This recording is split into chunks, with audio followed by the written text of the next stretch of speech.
Queen and Crazy Little Thing Called Love from 79 and Freddie Mercury's I Was Born to Love You.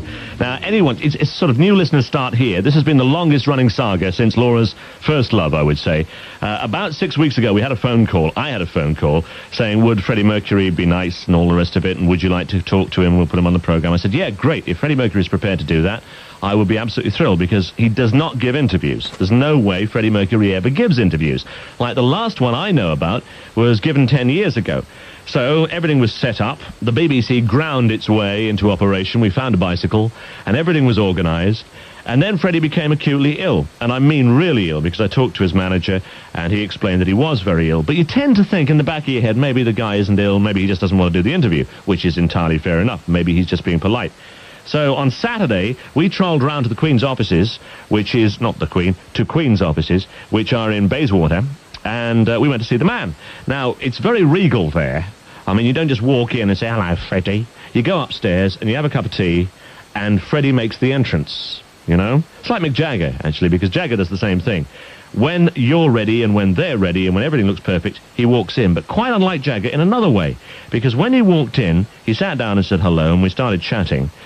And Jagger doesn't do that. Jagger sits down and looks at you and waits for you to start the conversation, which is a little bit on the distancing side. Freddie Mercury is very pleasant when he walks in. He looks $1 million. I was going to say unlike Mick, but I won't say that. I mean, any photograph you see of Freddie Mercury is probably not got any makeup on it. It's him. He looks amazingly fit and amazingly well until he opens his mouth and sticks his tongue out at you.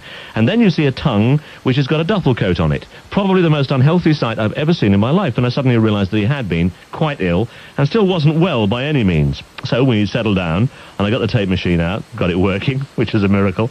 And I asked him if the whole illness syndrome had anything to do with the fact that he's hard-working, that he's energetic, and possibly, and I was careful how I said this because he's a fitness freak, he'd been overdoing things. That's what I'm all about, I guess.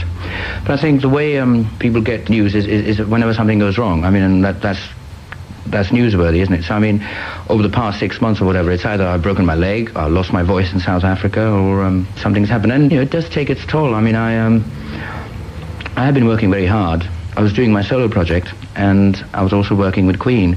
So basically, I was sort of undertaking two very sort of heavy projects simultaneously. And that does sort of, you know, take its toll. I mean, I was really exhausted.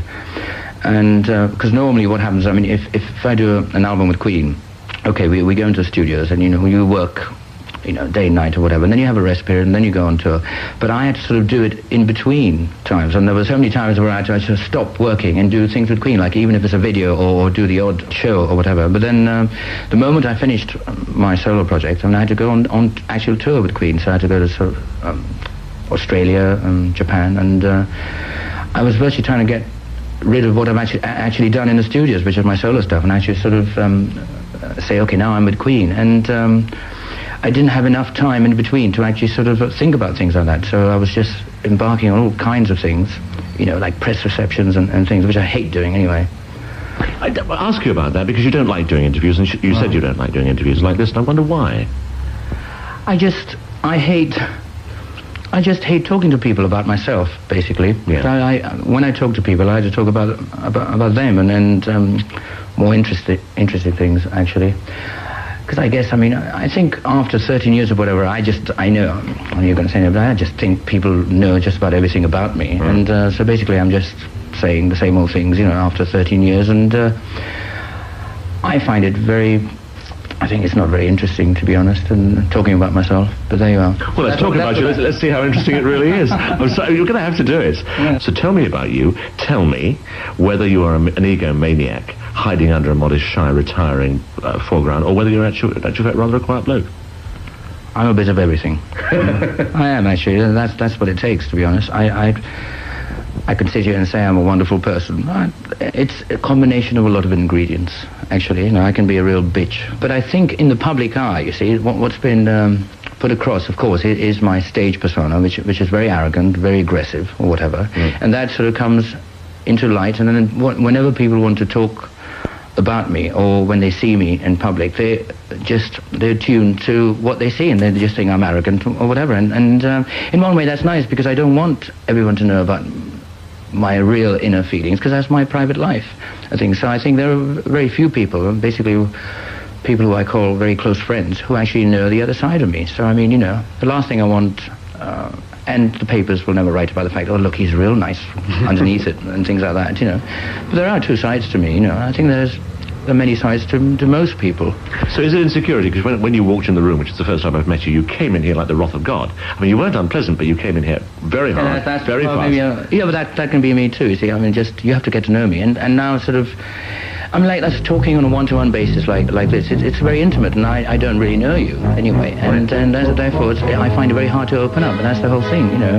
So, okay, I'm going to do an interview, but I mean, normally I like talking to somebody I know, and then you really get to know everything. So obviously you're not going to get to know anything.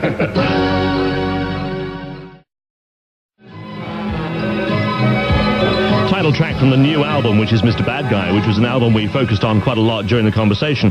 Now, you heard that first part of the interview, and like me, maybe you thought, hello, this one's not going to go terribly well. But we then had a cup of tea, in my case, and I think it was a vodka and tonic he was drinking in his case. And suddenly, everything started to relax, and we got on, I think, fairly well. Certainly, the stuff you'll hear over the next couple of days is remarkably frank. We started, though, at the very beginning, because in the days before Queen, well, what was he doing then? I spent about 4 years at Ealing School of Art, Ealing College. Oh, God, I mean, it was a long time ago. It was during the Boer War, I think. And I got my diploma in graphics and illustration, which I did nothing with, but I guess it sort of comes in. It's the only time it sort of I can actually do things. Okay, it's artistic and to do with album jackets or things like that and clothes. That's about it. Oh, but I mean, I was actually trained to be a sort of illustrator, which I'm glad I sort of opted out. And why? Because I think music was exactly what I wanted to do, and you know, when you go through college and all that, you can't.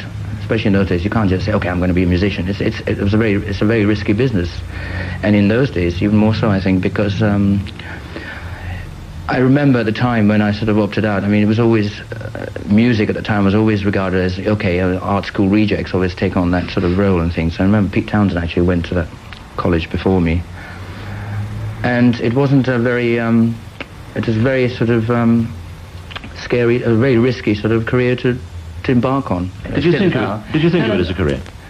Well, at that time, no, because I was in semi-professional bands and things. But in the end, I mean, I just took the plunge and I said, that's exactly what I want to do. And I think that's the only way to approach this business, is that you sort of you can't sort of do it in half measures. You really can't. You can't say, okay, I'm going to give it a couple of years, and if it doesn't happen, because if you have that in the back of your mind, I don't think you're going to give it your full, all your energies anyway. Can you remember what the transition was at the actual moment when you did make up your mind?